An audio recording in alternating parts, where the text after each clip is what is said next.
Matlock has always been a bit of a mystery to me. It holds a unique texture, an atmosphere that feels distinct from other places in England.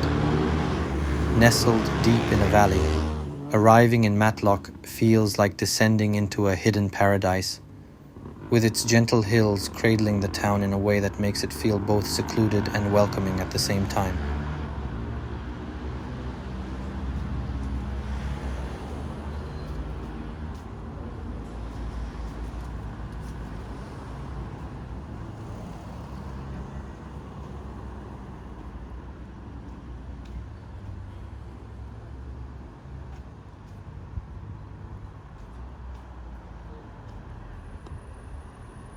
Though small in size, Matlock is astonishingly lively. Its streets are lined with charming boutiques, antique shops, and quaint little bookshops that invite you in for a quiet browse. There's always a hum of life in the air, a sense that the town is in constant motion, whether through locals going about their day or visitors discovering its many delights for the first time.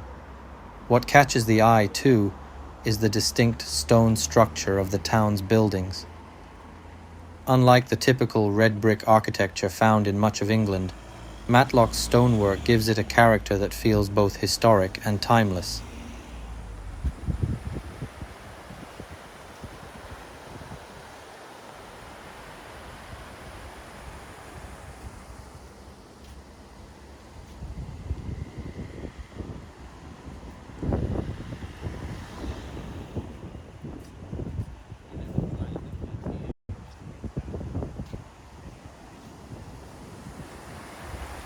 As I made my way towards Matlock, the road seemed to twist and turn like a snake, passing through villages such as Matlock Bath, each with its own unique charm. I even spotted a sign for a model train museum, a reminder that this area is full of small, unexpected wonders. The journey felt like a quiet adventure, with each turn revealing something new and intriguing.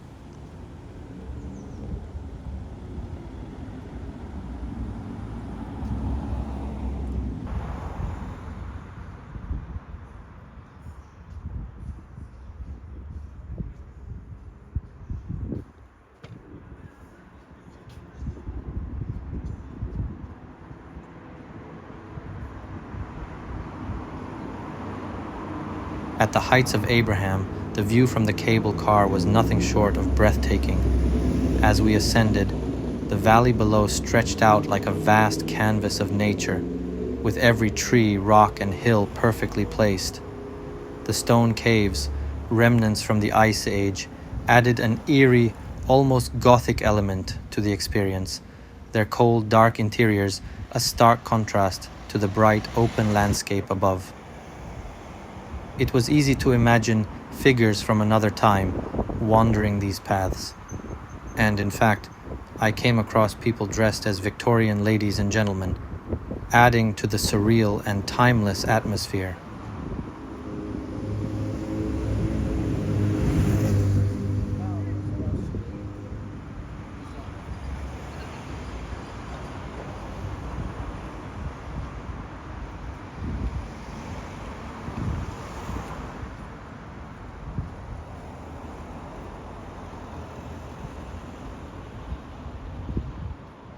At one point, the cable car stopped abruptly, leaving us suspended hundreds of meters above the valley floor. For a moment, there was an eerie silence, broken only by the soft creaking of the car. It was both thrilling and terrifying. Later, I discovered that this was a routine part of the journey, caused by a queue of cable cars ahead of us. Somehow, knowing this didn't detract from the experience. It was just another part of Matlock's peculiar charm.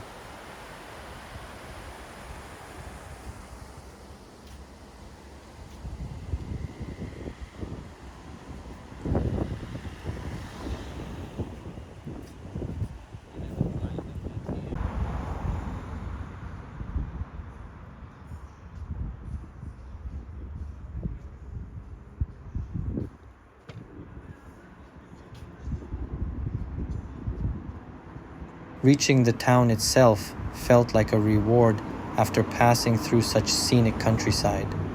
The journey had been one of hills, valleys, and villages, each dotted with fairy tale-like shops that seemed almost too perfect to be real. When I finally arrived, the river Derwent cut through the heart of the town, dividing it like a seam. The bridge that crossed it felt like a precious gem, a small but vital part of the town's beauty and flow.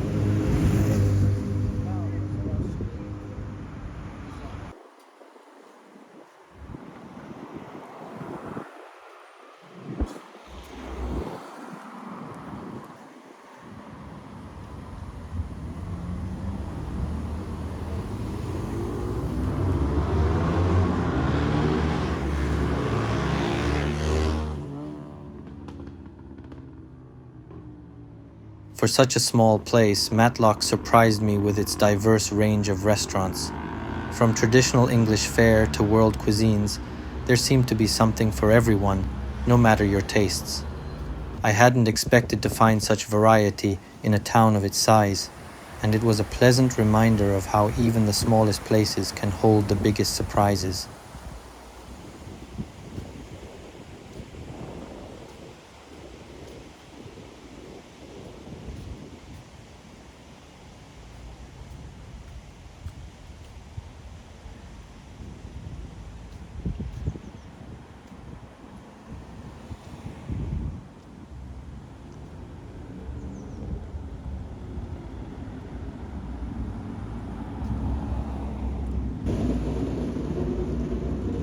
I made a point of visiting the town's war memorial, a simple yet touching tribute to those from Matlock who had given their lives. It stood as a quiet reminder of the town's deep connection to its history, and it was humbling to think of the generations who had lived, worked, and fought for this place.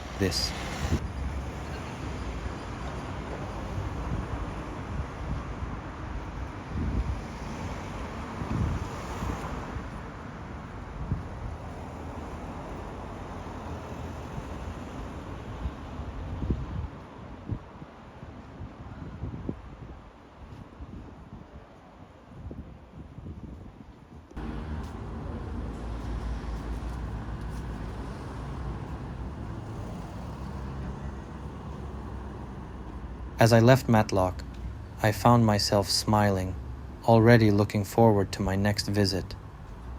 There's something about the town that lingers with you, a feeling that, even though you've left, a part of you remains there, waiting to return.